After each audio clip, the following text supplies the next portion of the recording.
Le petit chaperon rouge de Charles Perrault. Il était une fois une petite fille de village, la plus jolie qu'on eût su voir. Sa mère en était folle, et sa mère grand plus folle encore. Cette bonne femme lui fit faire un petit chaperon rouge qui lui seyait si bien que partout on l'appelait le petit chaperon rouge.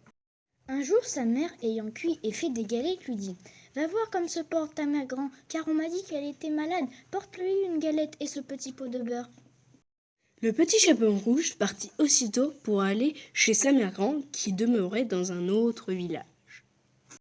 En passant dans un bois, elle rencontra Compère le loup, qui eut bien envie de la manger, mais il n'osa à cause de quelques bûcherons qui étaient dans la forêt.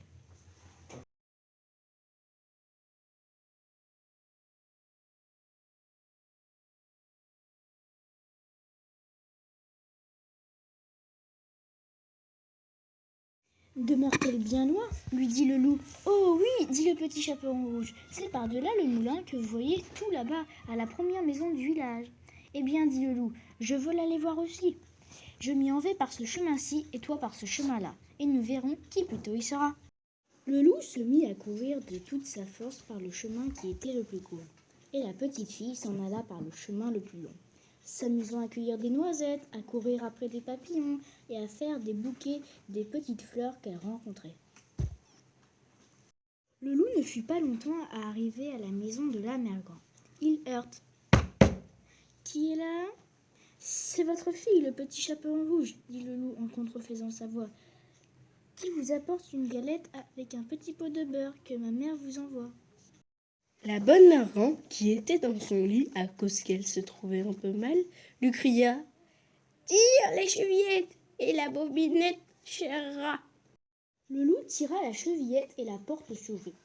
Il se jeta sur la bonne femme et la dévora en moins de rien, car il y avait plus de 3 jours qu'il n'avait rien mangé. Ensuite, il ferma la porte et s'alla coucher dans le lit de la mère grand en attendant le petit chaperon rouge qui, quelque temps après, vint heurter à la porte. « Qui est là ?»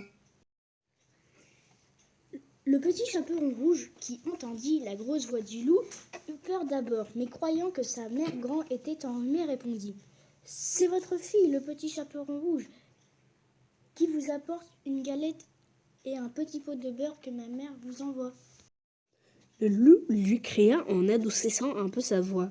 « Tire les chevillettes et la bobinette, cher rat !» Le petit chaperon rouge tira la chevillette et la porte s'ouvrit. Le loup, la voyant entrer, lui dit, en se cachant dans le lit sous la couverture, « Mets la galette et le petit pot de beurre sur la huche et viens te coucher avec moi. » Le petit chaperon rouge se déshabille et va se mettre dans le lit, où elle fut bien étonnée de voir comment sa mère grand était faite en son déshabillé. Elle lui dit « Mais mère grand, que vous avez de grands bras !»« C'est pour mieux t'embrasser, ma fille. »« Ma mère grand, que vous avez de grandes jambes, c'est pour mieux courir, mon enfant. Ma mère grand, que vous avez de grandes oreilles, c'est pour mieux écouter, mon enfant. Ma mère grand, que vous avez de grands yeux, c'est pour mieux voir, mon enfant.